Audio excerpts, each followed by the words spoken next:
मनाची अंतरे प्रेमाला प्रेमाने पाहू चला.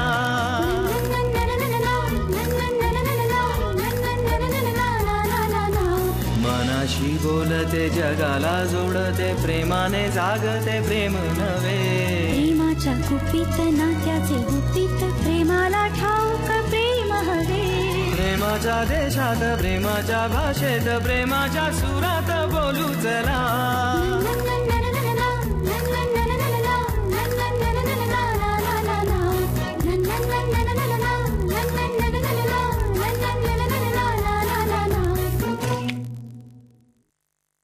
काकी मी तुला आधीच वॉर्न करतोय. तू ह्या सगळ्यात पुढाकार घेतोय, सगळं कोऑर्डिनेट करतोयस, पण हा प्रॉपर्टीचा मामला आहे. इथे भांडणं होणार. तो सत्यजित काका एक तर तिरक्या डोक्याचा आहे. वाटण्या म्हटलं की तू काही करून भांडणं उकरणार. कसले वाटण्या भांडणं? वाटण्या भांडणं म्हटलं की आमचे सर घाबरले. नाही नाही नाही, आता घाबरायचं ना. आपलं ठरलंय ना एकत्र राहायचं. वाटलं तर रस्त्यावर राहायचं पण एकत्र राहायचं. That's the spirit. चला येतो. सकाळी सकाळी जोडीनं कुठे चाललंय दोघं? काही नाही, ते आजींना हॉस्पिटलमध्ये ब्रेकफास्ट द्यायचा होता ना. मग आता हॉस्पिटलमध्ये जातोच आहे तर म्हटलं टेस्ट करून टाकावी ती. कसली रे टेस्ट? अहो तेच ते, आम्ही प्रेग्नंट आहे ना. दोघं प्रेग्नंट आहे? अहो गोंधळ, तुम्ही असं बोलला की गोंधळ होतो एकदम. ते म्हणजे ते प्रेग्नंट आहे का नाही याची टेस्ट करायची ना. बरं ऐक ऐक, कन्फर्म झालं की लगेच मिठाई घेऊन ये काहीतरी, नाही तर तिथे गोंधळशील.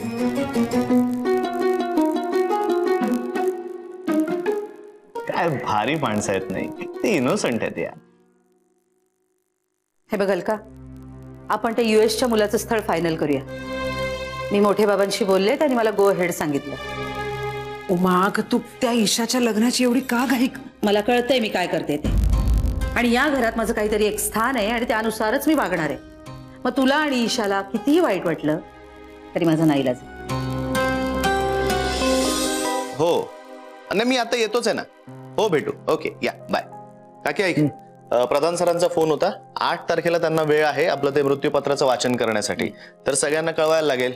सगळे काय प्रॉपर्टीचे लचके तोडायला एका पायावर तयार असतील. कळव सगळ्यांना लगेच. ठीक आहे, आधी अजित दादाला फोन करून घेतो. अरे नको नको, आधी ज्यांना वाटण्यात इंटरेस्ट आहे ना त्यांना कळव. बर. हा दादा, रणजित बोलतोय. हा, ऍडव्होकेट प्रधान साहेबांचा फोन आला होता. 8 तारीख कन्फर्म झाली आहे मृत्यूपत्राचं वाचन करायला. हा हो, पत्ता लक्षात आहे ना? हा हा, तोच तोच तोच. या दोघंही या.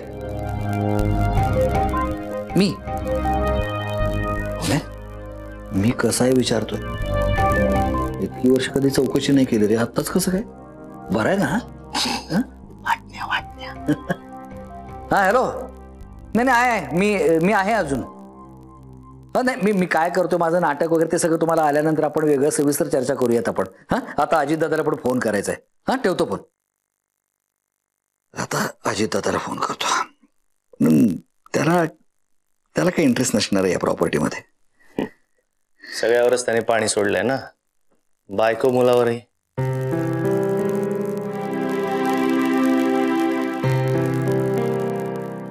हा दादा, हा रणजित बोलतोय. हो झाला, गावाकडे फोन झाला. ते दोघंही येत आहेत. हो, प्रधान साहेबांचा फोन झाला. 8 तारीख कन्फर्म ठरलेली आहे. आणि मी काय तारीख कळल्यावर लगेच कट केला ना फोन? हो रे, 7 तारखेला येतो म्हणाला आणि बंद केला फोन. त्याचे असं अनप्रेडिक्टेबल वागणे आता प्रेडिक्टेबल व्हायला लागलंय. बरं ऐक, सगळ्यांना लगेच मेसेजेसही करून टाक. काय प्रूफ राहायला पाहिजे. लिगली चाललं ना आता सगळं. हो मॅडम, एकदा या वाटण्या सगळं ते प्रकरण सगळं संपलं ना, कोणाचं तोंडच बघायचं नाही आपण. शांत राहा. आणि ओम्या, ऐक ना. काय रे? समजा या मृत्यूपत्रामध्ये माझ्या नावावर जर काही प्रॉपर्टी किंवा काही असेल ना, तर ते सगळं तुझंच आहे बरं का, माझं काही नाही. मग माझं ते तुझं. अरे काय खरं सांगू, मला एक कशातच इंटरेस्ट नाही. आणि जी लोक आपल्या घरात आली आहेत ना, त्यांच्यासाठी असं वाटतं की हे घर हातनं जायला नको. हाय इशू, कुठे आहेस तू? मी ओमच्या घरी पोहोचतेय जस्ट. काय झालं बोल. इशू, ही उमा काकू आहे ना, ही कम्प्लीट गेली आहे कामात ना आता. काय झालंय आता नवीन? अगं ती आत्ता इथे आली होती आणि तिने मला सांगितलं की मोठ्या बाबांनी तिला तुझ्यासाठी स्थळ बघायची परवानगी दिली म्हणून. मी तिला म्हटलं की तुला काय एवढी घाई आहे, तर मला म्हणाली की हे बघा तुमचं माझ्याबद्दलचं मत काही झालं तरी चालेल, आपले संबंध बिघडले तरी चालेल, पण मी या घरामध्ये माझं एक स्थान आहे, तर मी हालचाली करणार काहीतरी. मोठे बाबा काय म्हणाले? आता मोठे बाबा काय नक्की म्हणाले हे मला नाही माहिती, पण त्यांनी तुझ्यासाठी स्थळ बघायला परवानगी दिली ना तिला. हे होणारच होतं. माझा आणि मोठ्या बाबांचा करारच झालाय तसा. इशू, काय ग तुमचं काय ग? करार करार करार काय चाललंय ग? आई, तू हे सगळं मला का विचारतेस फोन करून? तू बोल ना तिथे. मी काय बोलणार तिला, आणि माझं कुठे ऐकून घेते? मला एक शब्द बोलू दिला नाही तिने. काय बोलू म्हणजे काय? तुला पटतंय का उमा काकूचं वागणं? आणि मला कसं पटेल इशू? मी तिला सांगितलं की मी तिला पटवून द्यायचा प्रयत्न केला, पण तिला ऐकायचंच नाहीये माझं. तिचं म्हणणं ओमच्या घरचे सगळे खोटे आहेत. आता याच्यावर मी काय समजावू तिला? ती नाही ऐकून घेते काही. आई,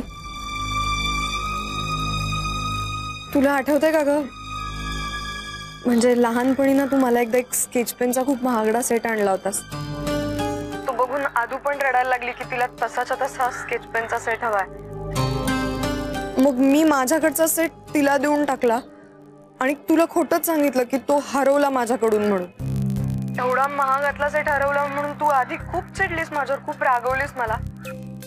पण मी आदूसाठी हे केलंय हे जेव्हा तुला कळलं ना, तेव्हा तू मला परत जवळ घेतलं होतंस प्रेमाने. हे आठवतंय ना तुला? म्हणजे आता हे लक्षात ठेवशील ना यापुढे? इशू, ए बाळा, काय झालंय? काय केलंयस? आई, इथे नेटवर्क प्रॉब्लेम आहे. मी तुला नंतर फोन करते, जरा व्यवस्थित रेंज मध्ये जाऊन फोन करते. हा, बाय. हॅलो इशू,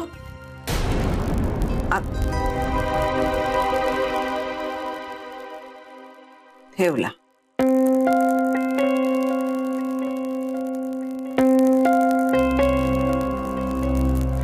काय म्हणत होती?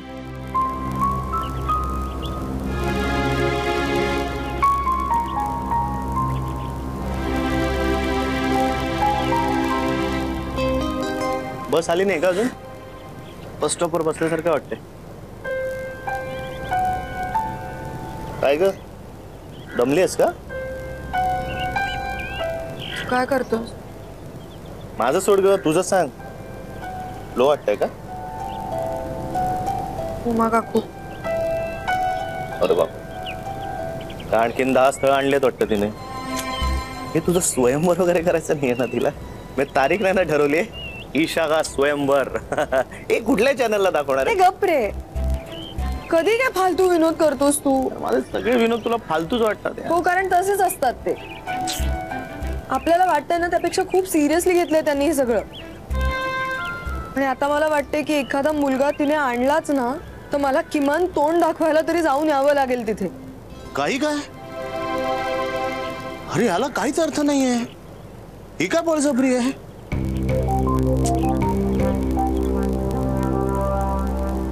ए ईशा, आपण आपल्या पत्रिका दाखवूया का ग? ओ, हे तू बोलतोस? सॉरी यार. बघ ना, हे म्हणजे ना ते असं झालं, एकच बोर्ड लागलाय आपल्या आयुष्यात. रस्ता बंद आहे, काम चालू आहे. काय वर्णन आहे? काय तर म्हणे, रस्ता बंद काम चालू. ओ, आपल्या मनासारखं काहीच घडत नाहीये ना. तू तुझ्या घरच्यांना सगळं खरं सांगणार होतेस. मी सांगणार होते त्यांना सगळं खरं, पण नंतर माझ्या लक्षात आलं तुमच्या घरातले प्रॉब्लेम सॉर्ट आउट व्हायच्या आधीच जर का मी त्यांना हे सगळं सांगितलं तर गोंधळ किती वाढेल. ओ, मला तुझ्या घरच्यांना भेटायला हवंय लगेचच. त्या त्याची संधी तुला लवकरच मिळणार. 8 तारखेला सगळे भाऊ एकत्र येत आहेत ना. मृत्यूपत्राचं वाचन आहे आणि दस्तूर खुद्द आमचे बाबासाहेब तर 7 तारखेला येत आहेत. भेट त्याला. मला वाटलं होतं त्याच्यापेक्षा फारच कॉम्प्लिकेटेड होत चालल्यात गोष्टी. काय पर्याय काय आहे? वाईटात वाईट काय होईल? मला माझ्या घरच्यांच्या विरोधात जाऊन तुझ्याशी लग्न करावं लागेल. 1 मिनिट, हे असं आपण काही करणार नाही होता. नाही, हे असं झालं ना तर ते दार आपल्यासाठी कायमचं बंद होईल. आपण त्यांचा विश्वासघात केला असं त्यांना वाटलं ना तर त्या फिलिंग मधनं ते कधीच बाहेर पडणार नाही. आणि आपण खोटं बोललो पण चांगल्याच हेतूसाठी ना.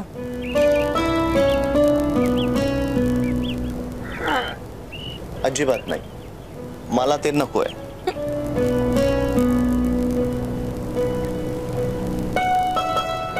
आज चलतोस 2 मिनिट. आता आपण काय बोलत होतो, तू रोमॅन्टिक काय होतेस? आज नाही, आत काही नाही, जे काय ते बाहेरच. बाहेरच. ओके, काय हो आता इथेच. ए अगं मी असं नाही, मी बस. काय होतंय तुला? ईशा अगं, Isha control your Isha डोळे बंद कर. ईशा अगं काय कर ना. अगं कोण काय येईल बघ. डोळे बंद कर. बघा ईशा, ईशा मला एम्बॅरेस करू नकोस. माझी समाजात चांगली प्रतिष्ठा आहे. एक चांगला वकील म्हणून लोक मला ओळखतात. आई हे काय? डायरी आहे तुझ्यासाठी. आता ह्या डायरीत तुला वाटेल तेव्हा तुला वाटेल ते लिही. 1 नंबर चिकट मावशी असा तू. तुझा हट्टीपणा सोडणार नाहीस. ते तर आहे. मस्त जेवण झाल्यानंतर सुपारीची मजा काही आऊर आहे. आणि इकडे माझ्या तुमच्यासाठी आणली आहे घ्या. मला पण दे ना काका. देणार नाही का? जीभ जड होते. अभिनेत्री आहेस तू, स्पष्ट बोलता आलं बाहेर. Right right right. या घरातले सगळेच पुरुष माच करायला लागलेत हा. Sorry sorry sorry sorry sorry. हर वाचा वाचा बोलायला लागली हो. नाही तर काय काका, उद्या गुढीपाडवा आहे. आपला काय प्लॅन आहे? बाळा तू खरंच महत्वाचं बोलतीयस. हा बोल बोल बोल, काय प्लॅन आहे? हा, तर माझ्या डोक्यात असं आहे की आपण उद्या सकाळी भराभरा आंघोळी करून घेऊ, मस्त नटू थटू आणि गुढी उभारू आणि सगळ्यांना सरप्राईज देऊ. ह्याच्यातलं कोणालाही काही सांगायचं नाही. हा, ईशाताईला पण बोलवून घेऊ. ओम दादाला सरप्राईज. हो रे हो. म्हणजे गेल्या कित्येक वर्षात या घरामध्ये मी गुढी उभारलेली पाहिलेली नाही. यांचं ऑइलिंग सुरू झालं यार आता. नाहीतर काय, ते मागचं सगळं मरू द्या हो. आपण सगळे मिळून गुढी उभी करू. सगळं धूमधाम से करेंगे. आपण दिवाळी नाही का साजरी केली मस्त मजेत. अरे काय कल्ला केला होता आपण घरामध्ये सगळ्यांनी जमून आकाश कंदील केला होता. आठवतंय तुला? आठवतंय? वाव, मग आपण गुढी पण घरीच बनवू. हे पावशेर, गुढी घरीच बनवतात. गुढी कधी बाजारातून विकत नाही आणतात. बाजारात गुढी विकत मिळते. तुला काही माहित नाही तर कशाला बोलतो? मी तरी माझ्या आयुष्यामध्ये बाजारामध्ये तयार गुढी कधीच बघितलेली नाहीये. मग तू बाजार पुरेसा फिरला नाहीस आणि तू गुढीचं काय घेऊन बसलास? दिवाळीत तयार किल्ले मिळतात. अरे कुठलीही गोष्ट आपण जर स्वतःच्या हाताने बनवली ना तर ती खूप देखणी दिसते आणि त्याला खूप महत्व येतं. आता मी तुम्हाला गुढीपाडव्याचं महत्व समजावून सांगतो. गुढीपाडवा कामताजोबा, तुम्ही लिहून काढा, मी नंतर वाचते. आता या क्षणाला उद्या काय काय लागणार आहे तेवढं फक्त सांगा, मी सगळं मॅनेज करेन. कोण? तू मॅनेज करणार? हे उगाच पर्सनल होतं ना प्रत्येक वेळेस. एक मिनिट, तू शांत राहा. कामात असं तुमचं वय काय, तुम्ही हिच्या वयासारखे का वागताय? जरा शांत राहा ना. हे बघा, रेशमाचं कापड घरामध्ये आहे, काठी आहे, बाकीच्या वस्तू तेवढ्या आपल्याला जमवाव्या लागतील बस. माझ्याकडे तांब्या आहे, तो मी घेऊन येईल. पण माझ्याकडे काहीच नाहीये. काय कसलं कॉन्ट्रीब्युशन चाललंय? अरे उद्या आपण सगळे नाही, म्हणजे उद्या नाही, आज मी मगाशी रिक्षाने येत होतो ना तेव्हा त्याने मीटर प्रमाणे पैसे घेतले ना, म्हणून असा सोडला ना त्याला मी. हा, मग आम्ही सगळ्यांनी कॉन्ट्रीब्युशन करून त्याला पैसे देऊन टाकले. म्हणजे माझ्याकडे 100 रुपये होते, तुझ्याकडे 17 रुपये होते आणि हे 50 पैसे यांनी दिले. बरोबर, याच्याकडे चिल्लर असतेच काय. हा, आणि मग रिक्षावाल्याला आपण सांगितलं की बाय बाय बाय आणि परत असं कोणाला डायरी लिहायला घेतलीये आणि सगळं ट्रॅजिकच सुचतंय. माझ्या आयुष्यात आनंदी असं काही घडलंच नाहीये का? घडलं येऊ का? आनंदी घडलं. या या सरजी या. सरजी काय बोलवते मला? म्हणजे काय आता तुम्हाला सरजी नाही म्हणणार तर काय म्हणणार? क्लासमध्ये काय म्हणतात मुलं तुम्हाला? ते सरच बोलतात पण ते सरजी कानाला नको वाटतं. बसू का? बसा की राव. ओम भाऊ, ओम भाऊ एक विचारू का? बोला की. उद्या आपण सगळ्यांनी मिळून बाहेर जेवायला जायचं का? का? ते धनाची ट्रॅजेडी आहे ना. काय? हा म्हणजे ते त्रास होतो ना तब्येतीला. हा अरे हो, काय काय म्हणाले डॉक्टर? आणि ते अजून रिपोर्ट आणायला वेळच झाला नाही ना. अहो आजींसाठी हॉस्पिटलमध्ये जायचं, क्लास, काय वेळच झाला नाही. काय भुक्कड लोक आहात तुम्ही? इतकी महत्वाची बातमी ऐकायला तुमचे कान तरसत कसे नाहीत? मी उद्या जाऊन रिपोर्ट घेऊन येतो. नाही नाही त्याची काही काळजी करू नका. मी जाणार आहे, नक्की जाणार आहे. पण तेच विचारायला आलो होतो की उद्या बाहेर जेवायला जाऊ का? कारण उद्या सण आहे ना. हो कसला? पाडवा. उद्या? हा गुढी पाडवा. काय? हो का? बरं बरं. मग म्हणून मी विचार काय करत होतो की सणासुदीला गोड खायचं असतं ना. आणि धनाची तब्येत बरी नाही तर आपण सगळ्यांनी मिळून मग हॉटेलमध्ये वगैरे जाऊया का असा विचार करत होतो. अच्छा, म्हणजे धनाची तब्येत बरी नाही, तिला जेवण करता येणार नाही म्हणून आपण बाहेर हॉटेलमध्ये जाऊन खर्च करायचा. नको असेल तर मग मी मधुला सांगू शकतो काहीतरी. ठीक आहे रे, ठीक आहे, हरकत नाही. म्हणजे बायको बद्दल एवढं प्रेम होतं जात आहे ना. अरे आमच्या चांगलंय चांगलंय. अरे जाऊ की. अच्छा अच्छा. हा म्हणजे तुम्ही पोरं ते क्लासमध्ये म्हणतात तसं विकेट घेतली माझी. मी बघून ठेव ना, तुम्ही कायम माझी विकेट घेता. वा, मग जाऊया सगळे आपण. आणि मला एक काय डोक्यात येतं, आपण काय करूया, आपण उद्या गुढी उभारूया. काय झालं? तुम्ही जाम कॉमेडी आता. म्हणजे माझ्या ट्रॅजिक आयुष्यात तुम्ही जाम कॉमेडी आणता. काय भाऊ, तर मला काय वाटतं आपण उभारूया का उद्या गुढी? डन. पण भाऊ आपण कोणालाही सांगायचं नाही, सरप्राईज द्यायचं. बेस्ट आयडिया आहे. दिवाळीला कसं आम्ही ते लाइटिंग वगैरे करून तुम्हाला सरप्राईज दिलं होतं ना, तसं आपण गुढी उभा राहून सगळ्यांना एकदम सरप्राईज देऊन टाकू. मजा. डन. बरं हा, ते त्याच्यासाठी काय मटेरियल लागतं ते मला सांगून ठेवा, म्हणजे आधीच आणून ठेवतो. काय ओम भाऊ तुम्ही मटेरियल काय बोलताय? पूजेचे साहित्य बोलतात. हो अच्छा. हो का? नाही, इतक्या वर्षात कधी गुढी उभारली नाही, काही सण साजरे केले नाही, त्यामुळे कळलं नाही. सॉरी. तर पूजेचं साहित्य काय काय लागतं ते सांगून ठेवा. काही काळजी करू नका. धनानं मला सांगितलेलं मी सगळी लिस्ट बनवली. मी उद्या सकाळी सगळं जाऊन घेऊन येतो. मस्त साजरा करूया. फक्त कोणालाही सांगायचं नाही, सगळ्यांना सरप्राईज. गुढी पाडवा. बरोबर, गुढी पाडवा. अरे वा, घडलं की डायरीमध्ये काहीतरी लिहिण्यासारखं आनंदी. तर उद्या आमच्याकडे खूप वर्षानंतर गुढीपाडवा साजरा केला जाणार आहे. हाय, हायला कोण आलाय बघा. हॅलो. अरे वा.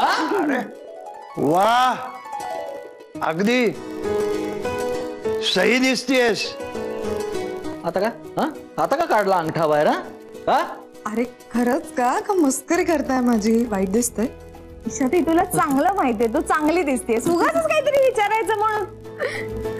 ए बर चला, आता सगळे आलेले आहेत ऑलमोस्ट ना. सगळे काय? ओमचे बाबा कुठे आहेत? दादा कसा येईल आता? मी दत्ताराम भाऊन बद्दल बोलतीये. ओ हो दत्ताराम. नाही ते कामशेतून निघाले असतील. त्यांना फोन करत होता पण सारखा स्विच ऑफ लागत होता. शी बाबा, पण ते आले पाहिजे आता पटकन. अगं येणार आहे ते, तू काळजी करू नकोस. बरं ऐक ना, प्लॅन असा आहे, आपण गुढी मिरवत आणायचे, म्हणजे रंजिता का आणेल ऑब्व्हियसली. ओके. तर ते झाल्यानंतर तू ओम दादाला बाहेर घेऊन यायचंस. त्याला माहिती नाहीये? नाही, सरप्राईज आहे त्याला. आणि हा, तो बाहेर आला ना की मी जाऊन म्युझिक लावेन. ठीक आहे, डन. चला. गणपती बाप्पा मोरया. अरे रणजित, आज सण कुठला आहे? आज बाळ मधू, आज सण कुठला आहे? काय म्हणतात बा, इयत्ता दुसरीत असताना आम्ही हे खेळ खेळायचो, त्यामुळे प्लीज माझ्यावर ट्राय करू नका हे सगळं. तू मोठी झालीस वाटतं. मला तर वाटतच नाही तसं. आज सण कुठला आहे सांग. मी सांगणार नाही आणि तुम्हाला सण जर हवा असेल ना तर 2014 आहे. सण नाही, नाही, मला विचारू नका. सण विचारतोय मी. ऐका ना प्लीज आजोबा ऐका ना. नाही, एक मिनिट. तुम्ही लहान आहात आणि तुम्ही मुळात असं का वागताय माझ्याशी सकाळपासून? मी तुला कापूस कोंड्याची गोष्ट सांगू.